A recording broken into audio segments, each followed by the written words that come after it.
You know what they say about March? In like a lion, out like a lamb. Or, in our case, a goat, chilling in Costa Rica. You'll see what I mean in a second. Anyway, here's this month in New England sports in under a minute. The Patriots said goodbye to some fan favorites and doubled up on McCourties in their defensive backfield. I'm excited to get going, show everybody who the better twin is. Meanwhile, in Tom Brady's world,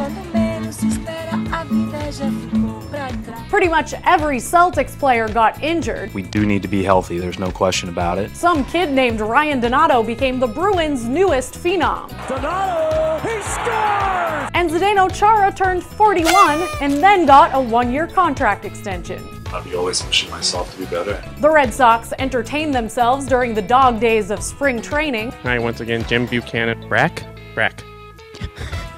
And kicked off the season with a crazy inside-the-park home run. Nunez rounding second, on his way to third, they're going to wave him in.